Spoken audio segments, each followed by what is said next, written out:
Chers téléspectateurs, bonjour. Biso awa ba membre ya Fondation Les Sept Éditions. Toye ko rendre visite na oetali na source ya mai ya bandeko na biso ya Itondembele ke bisika bayaka ko mela mai na bango. Na ezali dans le cadre ya projet na biso ya environnement. Bino moko bozali komona na oetali na ba image. Na oetali na 21e siècle bandeko na biso bayebaka ko mela mai na esika ya boye. Ezali exposé na ba risque ya mingi. Et nous savons que na mwanda batu ya bonne volonté bazali mingi qui peuvent faire mieux pour être bandeko na biso bayeba ko mela mai ou ezali potable digne de son nom. Et nous lançons un SOS na o etali na bandeko nyonso bakozwa occasion ya kolanda émission oyo bayeba ko prendre contact avec la fondation Les Sept Éditions ou ezali na pembeni kaka ya source oyo pour le temps que tozali ko travailler na kati na environnement. Nous avons pensé na oetali na bandeko na biso Itondembele ke pour leur donner mieux que ça na oetali dans les jours à venir bakoyeba ko bénéficier na oetali na fontaine d'eau où ezali kopesa bango eau potable. Mais le travail est immense. Notre ambition ezali être source oyo toyeba ko protéger yango na ndengi ya malamu na assainissement moko ya malamu po ete tango bandeko bazomela mai epesa bango kokoso te na oetali na kati na nzoto. Tokotikala bango bandeko boyeba bino moko komona o ezali bandeko na biso bayebisa biso difficulté na bango o bazalaka nango mpona mai po ete biso communauté ya Mwanda, nous ne sommes qu'un échantillon. Toyebi que les gens de bonne volonté na Mwanda bazali qui peuvent faire mieux na oetali na likambo oyo. Mais objectif nango eza nini précisément? Objectif nango ezali ete dans le cadre de l'environnement ya ko assainir oetali sika o ya mai, de donner une eau potable na oetali na communauté ya o bazali ba village ya Nzinga Nzinga, ya cité Nzinga Nzinga. Il y a plus de centaines de familles qui viennent s'approvisionner na oetali na mai oyo que vous êtes en train de voir que ezali vraiment un grand danger pour na oetali santé communautaire. Et ndengo salibo ça peut servir combien de ménages? Ndenge tozali kobongisa en fait tous les ménages dans les quartiers ils peuvent bénéficier na oetali na fontaine d'eau wana et tokubanda kofungula ngo na ba air où ezali bien limité puisque énergie oyo qui fait fonctionner le puits d'eau ezali limité. Dans une première phase toko évoluer tobanda fungula bango mai de 6h à 7h et puis na 17h à 18h na oetali na site ya fondation où ezali na 100 mètres d'ici et ko réduire trajet na oetali na bandeko na biso au même moment avoir de l'eau propre. Est-ce que vous pouvez nous dire ça vous a coûté combien ce que vous avez sécrété? D'abord j'ai foré un puits d'eau. Pour forer un puits d'eau ezali investissement moko ezali pas moins de $8000. Et à côté de cela il faut qu'on construise fontaine pour na komema mai bisika yango ezali sous investissement ya munene. Nous ce n'est pas les chiffres qui comptent mais ezali compassion oyo tozali nango vis-à-vis ya bandeko na biso qui sont nos semblables na oyo ezali ete tango bazomela mai na esika boye peut-être population yebi yango te, ils pensent que les choses ezalaka kaka malamu yango nde l'objectif na biso toye. Nous avons vu ça il y a très longtemps. Nous avons essayé même ya ko soki tozwi temps ya kokende kolakisa tosalaki eloko moko lisusu mpona koassainir oyo etali source ya mai oyo, mais compte tenu ya un civisme bato bayebaka kosabote yango et profitaki na communauté te.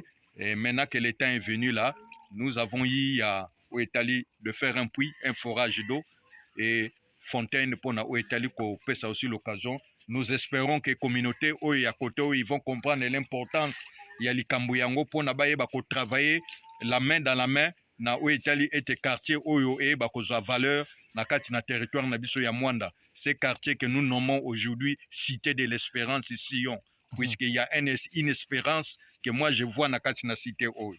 Voilà, on dit l'eau c'est la vie. Pensez-vous qu'au PC va te vivre finalement? Ndenge kaka uti koloba ndeko Kapanga, l'eau c'est la vie. Et Jésus-Christ aussi dans sa vie, il avait gagné tout un village à partir ya puits ya mai ayaki kosololana o balobaka la femme samaritaine. Lisono na bango bandaki kaka na pembeni ya mai pe mai wana ememaki vie na kati na oeteli Nzinga Nzinga. Donc derrière mai oyo tozali ko partager na communauté oyo, nous voyons la vie que Jésus qui peut amener na oyo etali na kati ya contre oyo quand les gens vont vivre dans la lumière nde memaka transformation na oyo etali na esika. Et vous êtes plus impliqué dans le domaine de l'environnement, le réchauffement climatique, il y a qu'à garder l'espace vert et puis lutter contre le réchauffement climatique. Et là, quotidien, qu'est-ce que vous attendez de comme récompense?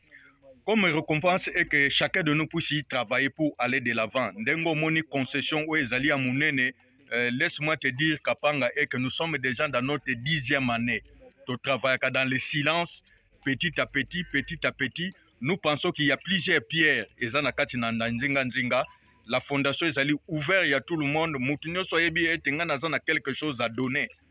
Ce qui a yé, akoyeba kozwa ezali pona a participer na campagne o tozali nango ya reboisement, ya assainissement pona kopesa na mwanda o ezali ete un espace vert agréable. Cité ezali kotonda batu place ya vert ezali te comme nzamba sali occasion ete espace nanu koto ezana nu spolier te to créer un espace vert pona ko permettre batu o bazolonga cité ba ko respirer mu pepe ya malamu ba désintoxiquer ou ezali mitema na bango puisque mu pepe ya bien ndenge to mona kandenge na lobaki la fois dernière moteur filtre air soki eza bien entretenu te moteur wana mo instant la malamu ezate ba conséquence biso pe ba mi pepe ya salité ou tozo respirer il faut toyebaka de temps en autre koleka pona ko se désintoxiquer avec l'air pur oyo l'espace parc ya Sion ezali ko mettre à la disposition à la communauté à Mwanda.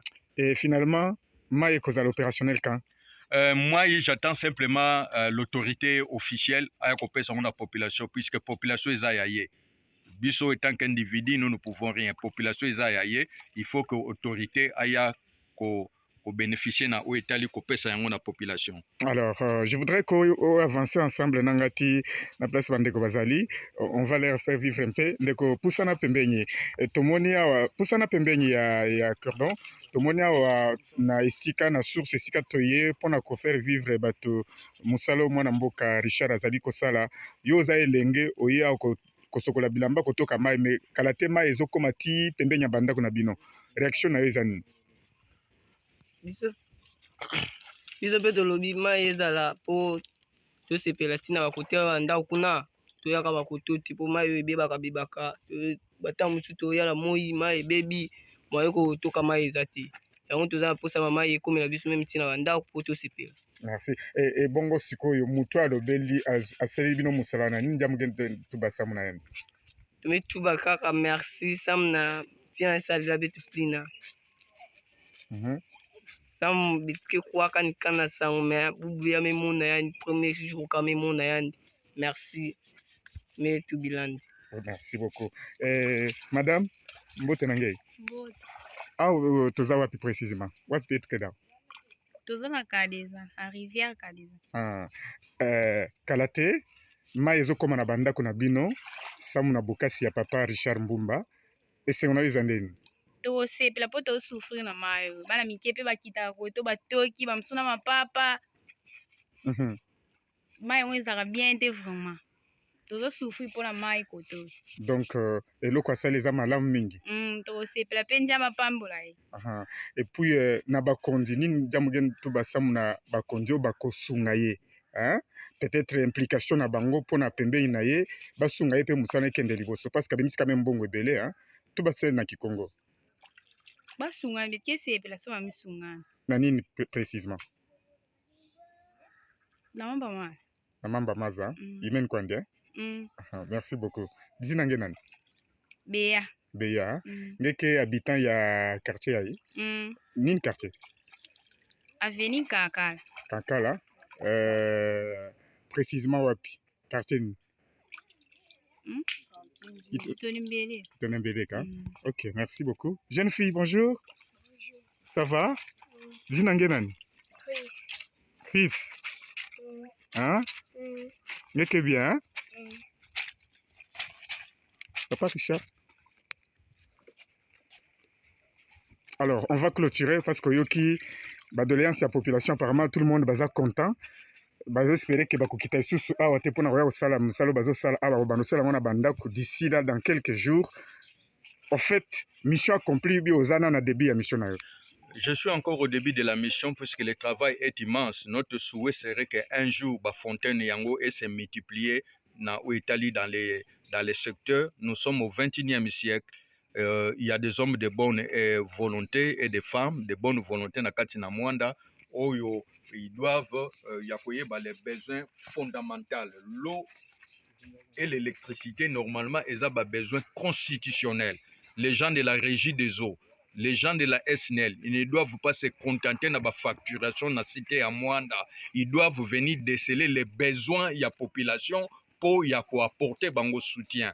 Comme nous avons eu à le faire à Tianfumu village, en leur donnant de l'eau propre, Nzambe Nangolu Naye avec les partenaires de la fondation, Toyepe Lisusu, pour créer au Etali fontaine d'eau, au Nakolongola Bandeko na biso na Etali na risque sanitaire, na consommation ya maï ou ya source qui n'est pas bien protégée. Voilà un peu les soucis et nous interpellons encore une fois de plus l'administrateur du territoire, le représentant numéro 1, il y a territoire, il y a Mwanda. Mwanda, c'est une ville pétrolière. Nous devons travailler sur tous les aspects de la vie pour être Mwanda est à la porte, point d'attraction. Il y a Italie, il y a RDC Mobimba. Quand les gens viennent, ils voient c'est la ville pétrolière, c'est la ville touristique, c'est la ville environnementale. Voilà où ils allaient, mission fondation, ils allaient porter. On est qu'au début, la porte est grandement ouverte à tout le monde dans les pensées pour être Rome ne s'était pas construit en un seul jour. Exactement. Pour que nous puissions arriver à cette étape, ça fait déjà 10 ans que je travaille dans le silence. Exactement. Voilà. Après Sion Greenland, finalement, c'est na Faubourg, il y a cité à Mwanda. Finalement, troisième et qu'on a pu oublier ce qu'il y a. Tous allez continuer. Tant que Mwanda est encore un chantier, Mwanda va se continuer. Et ceux qui ont de la terre, Balingue va viabiliser yango. Fondation est allée prêt à travailler. Na chef du village, chef de terre, oya mone que village nango tolingi to assainir yango et comme un aspect environnement, il viendra avec nous, nous allons discuter les moyens na Etali ndenge nini rendre Mwanda vert. Merci beaucoup. Merci, c'est moi qui vous remercie. Bon, bino bato bozi chance ya kozala awa